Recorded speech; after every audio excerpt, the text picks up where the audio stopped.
لسر جوینا ایرو یادنا برا پیده و پارتیان دناوا پینکه ده برای صالح گدو کو سکرتری پارتیا چپیا دموکراتیا کرد لسوریه جا قامش لو میوانه میا کو او جی یک جو پارتیان دناوا پینکه ده یو ده جوینه ده جی بجدار بویا برای صالح حوار باش سپاسون میوانه رو داوینه جوینا و ایرو چاوا بو و گوتو بیج لسر چکر راسي جواتك سركفتي بو يعني هر دمجي جواتي ولول دارد كفند ناف بارتي ريبابريا خسرد ناف بارتي بيانكيد يعني جواتا ايرو بارتي ريبابريا خسر و انيجيكي ريبابريا خسر و كوميتا و يعني آماده كار كونغري نتوي تيد آماده بو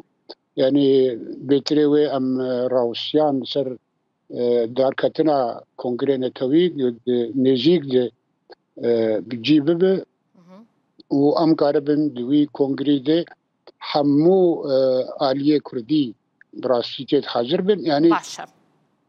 اف كونغر نا كونغري بارتيه كردية كونغري حمو كرداي كونغري كي نتوية حمو فعاليات سر عردي بارتي جواكا سفير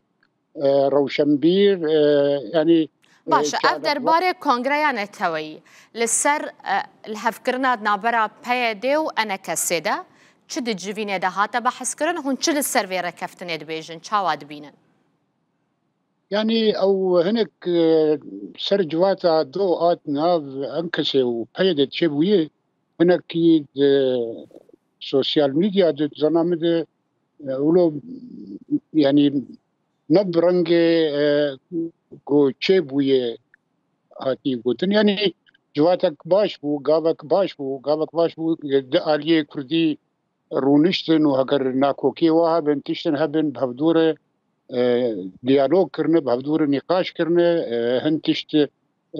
چارسر کرنه بله او جواتا دو یعنی ام وک پارتیه ریوبریا خواستر و پارتیه پیانه که عمله های بون او نرينا مبوجي ام براسيجي ما افقاض ما تشجيع كر وجواتك بشبه ناف برادري ماي انكسيدو ناف بارتيا بيا ديدي بل او جوات يعني ناب بديل جي ديالوكا كردي جي يعني كاري كوميتا آماده كار جبو كونغري نتوي كردي او ناب بديل يعني او جواکک ناف ده آلیا ده بود تشتی خواهی تایبت بلکی وهن کوکی هبون بهدور نقاش کرن لهف کرن امزا کرنا؟ نه تهف کرن امزا نبوی ابدا اشتکی ورو تنی گهشتنا بلگیا سیاسیه هفش چه دوی بلگیه ده هی؟ نبوی يعني گهشتنا تشتکی ورو او بديالوكا دناف كوميتا آمادكار كونغرو دناف برادر ماي انكسد شبو ام هيفي دارن يعني اب كونغري غولدار كفد روجي نزيك برادر ماي انكسجي ل آماده بن جبو جو ام كاربن دورد يعني وك جو ملتي مدخوازي شاندك هفبش شكن ام كاربن دورد كوميتي خوا جيبكن وشيكن كاك صالح تدبيجي هون هيفيدارن انا كسيجي آمده بن دو كونغرده هون هيفيدارن آمده بن يعني انا كسي بجدار بد كوميتا آمده كاريا كونغري ده حتى انها نبيش داره بل ما جوار قوتي وامل بنده برسفا وانن او يسرى اساسي برسفا بدن ونجيك برسفا بدن شخوا يعني كونغر بلكي بريار بو بيست هاي يعني وك پیروز باهی که ام بدن ملت خواب نوروز دار کده بله جبو نا آماده بونا برادر می انکسی يعني ممكن چند روزا تأجيل بب ام نهال بنده برسوا وانن برسوا بزن و ام قاربن بهدور آماده کاری بکن جاوی انا کسی بجدار به بقاسی کجورا هاتیه گوتم پشتی جوینا دو یاد نابراوی و پیاده ده نه اشترت بيجيم ام ویدارن گو يعني حاضر بونا وانا بگمان يعني هيجك وبدي في كونغري و مورال ملت ما يخرطر ببن ام خازم كونغرك بگ حمو آلیه کردی که تجدار بن به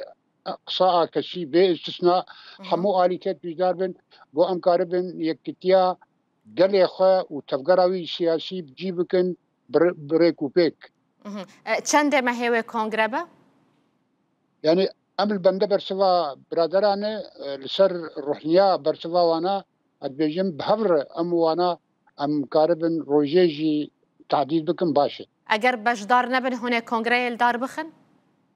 بيغومان وي كونغر دار كذا اگر بجدار نبن وي آلية ده حمو بجدار ببن يعني چه بارتي پيانا كيبن ريفبريا خسر بن اجدر وي ريفبريا